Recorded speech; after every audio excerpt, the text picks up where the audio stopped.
Welcome everybody to the 11th instalment of the A to Z Master Questscape Guide. I'm Hunter S, or the RuneScape Lorehound, and today we'll be covering the following requirements: Battle of the Monolith, Miniquest, and Behemoth Notes.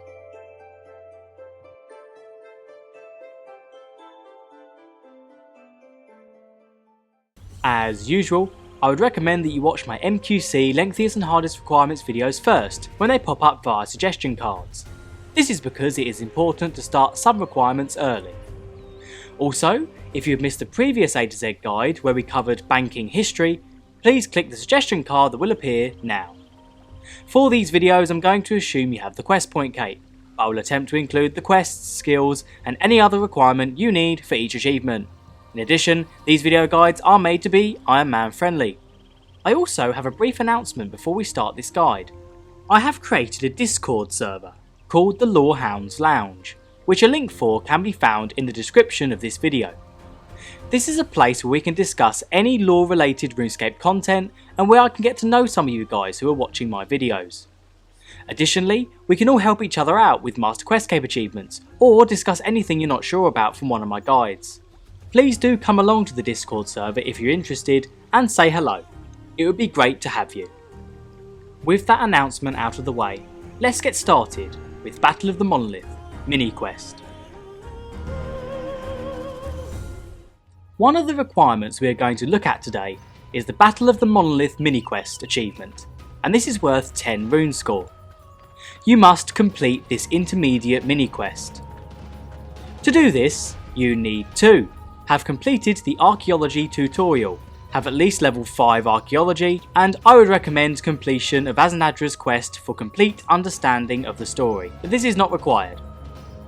So as much as I want to guide you all through every single Master Questscape requirement, I only try to bring new requirements to YouTube when no appropriate guides exist. I do have footage containing the Battle of the Monolith mini-quest in detail, which you are viewing right now. However, a quick YouTube search reveals 2 expertly made guides that I see no point in competing with. As a result of this, I'm going to link you to these guides via suggestion cards in this video and explain a little bit about each of them so you can make an informed decision about which you want to watch.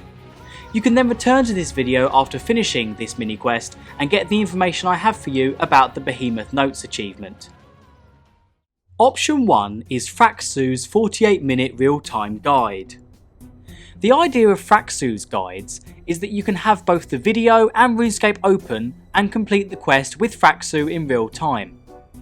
He will tell you everything you need and will walk you through the quest without skipping ahead. His guides are always very thorough, although sadly he does tend to skip the dialogue, and as a lorehound I do find this a shame. I want to add that during the video he doesn't participate in the oncoming waves and lets the NPCs do the waves for him after placing them in optimal positions. This is great if you want to AFK this mini quest as much as possible, however do feel free to get involved with the battles for more immersion. Fraqsu's popularity on YouTube has skyrocketed recently, and rightfully so, as his guides are always expertly crafted. The suggestion card for his video will appear now. The second option is a condensed guide from Shadowlin. Shadowlin's guide, like Fraqsu's, details all of the items and requirements needed and walks you through all 4 parts of the mini-quest in a condensed way. This video is only 12 minutes long, but covers all the important information needed to complete every part of the quest. One key difference between Shadowlin's and Fraqsu's guide is that Shadowlin does fight and expects you to fight alongside the NPCs during the waves. This means it might not be suited for players who are avoiding combat. Her guide will appear via a suggestion card for you to click on now, if you are interested. Whichever guide you choose, whether it be one I've recommended or a completely different one, I look forward to seeing you back here once you've completed the mini-quest. Go on now, why are you still here? Go and get that achievement finished. Don't worry, I'm not going anywhere. Congratulations! I am assuming you have completed the Battle of the Monolith mini-quest achievement and have returned to this video. I do apologise if you wanted me to cover the mini-quest. The reason I haven't is because when others have already created such good guides, there isn't a lot more I could bring to the table, and so another guide on the same thing on YouTube would be a waste of time. Now, We're going to move on to the second achievement which I am going to cover, and this is Behemoth Notes. Behemoth Notes is the first of the many Daemonheim or Dungeoneering based requirements you need to complete on the Master Quest Cape requirement list. The Behemoth Notes achievement is worth 25 rune score, and you must find all Behemoth Notes. To do this, you need to have at least level 101 Dungeoneering to access floor 51 of Daemonheim. This is so you can fight the Hope Devourer, who drops the final part of the Behemoth Notes. Second of all, I would recommend level 120 Dungeoneering to get access to the 120 Dungeoneering Master Cape perk, which allows you to choose the next boss you face once per day, and increases the drop rate of lore based items in Daemonheim. I am unsure how long this will take you without the 120 Dungeoneering Cape, and you need level 117 for the Master Quest Cape anyway, so this is why I would highly recommend the 120 Dungeoneering requirement before you focus on any Daemonheim lore item tasks for the MQC. However, you can still get all of the Behemoth Notes with level 101 if you would like to tick requirements off as you go. There are 5 parts of the Behemoth Notes which need to be found to complete this achievement. Each part is dropped by a specific boss found in Daemonheim. These are each of the 5 Behemoth bosses. Their names are the Gluttonous Behemoth, the Bulwark Beast, Stomp, the Runebound Behemoth, and the Hope Devourer.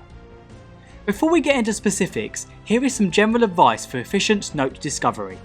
Ensure that the dungeon is set to small before you start the appropriate floor. This way you can get to the boss room quickly and leave the dungeon if it's not the boss you need to find for the note you're looking for. As far as I am aware, the Lorehound pet cannot be activated in a dungeon and therefore has no effect on the drop rate of these notes.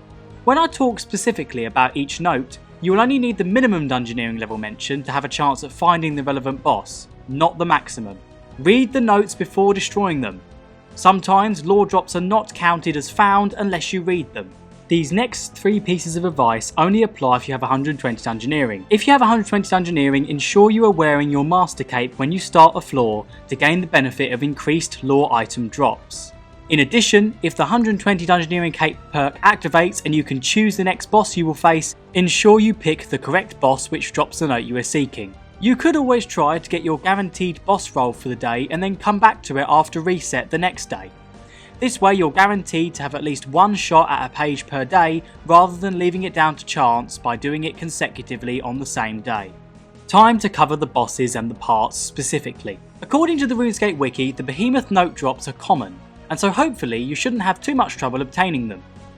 Each boss you face on this list also has a chance to drop a mysterious chronicle, which is a part of the History of Bulwark Master Quest Cape achievement. For part 1 of the Behemoth Notes, you need to be on a floor between 1 and 11, which requires between level 1 and level 21 Dungeoneering to access. These are also called the Frozen Floors. To obtain Note 1, you need to face and defeat the Gluttonous Behemoth boss until he drops the note. You can see that I got lucky here with my Master Dungeoneering Cape activating, which allowed me to choose this boss, although remember it is possible that I would have not got the note as a drop. To collect part 2 of the Behemoth Notes, you need to be on an abandoned floor. These are between floors 12 and 17, which require between level 23 and level 33 Dungeoneering, or between floors 31 and 35, and these require between level 61 and level 69 Dungeoneering to access. The boss you are seeking for part 2 is the Bulwark Beast, who again drops the Behemoth Note commonly when defeated. On this run, as I had already used my boss choosing perk for the day, you will see I didn't get the correct boss, and would have to try again if I was hunting this note. For part 3 of the Behemoth Notes, you must be on a floor between 18 and 29, which requires at least level 35 Dungeoneering. To access floor 29, you will need level 57 Dungeoneering. These are the furnished floors. On these furnished floors, you have a chance of finding the boss Stomp, who will drop part 3 of the Behemoth Notes at a common drop rate. Again though, I got unlucky on this test run and didn't get Stomp.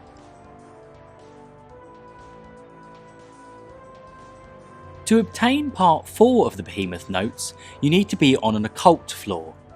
These are between floors 36 and 47, which require between level 71 and level 93 Dungeoneering to access respectively. The behemoth you are looking for in the boss room is the Runebound Behemoth. who again, according to RuneScape Wiki, drops part 4 of the Behemoth Notes commonly. I got a demon here on my test run in the boss room rather than the Runebound Behemoth, which makes 3 out of 4 failed runs.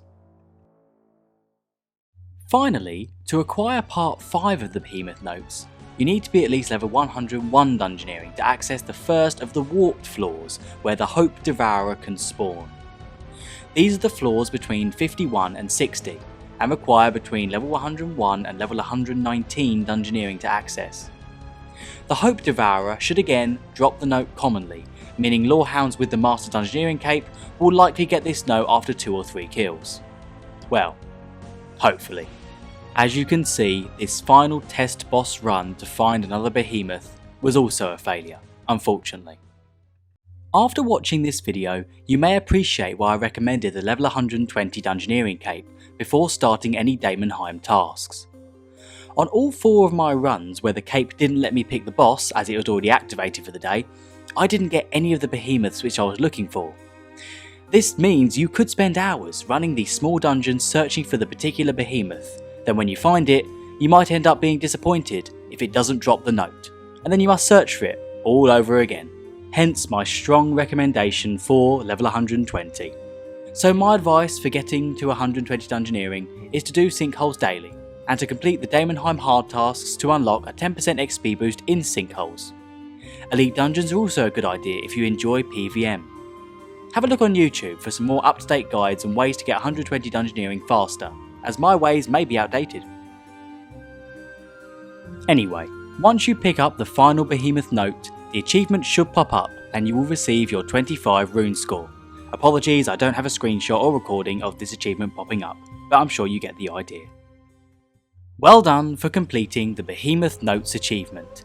This is one of the 6 Daemonheim lore item requirements associated with the Master Quest cape, with the next one not being covered until we get to the H requirements, if I'm not mistaken. Thank you so much for watching, and I hope this video helped you. If it did, please leave a like and subscribe for more MQC guides.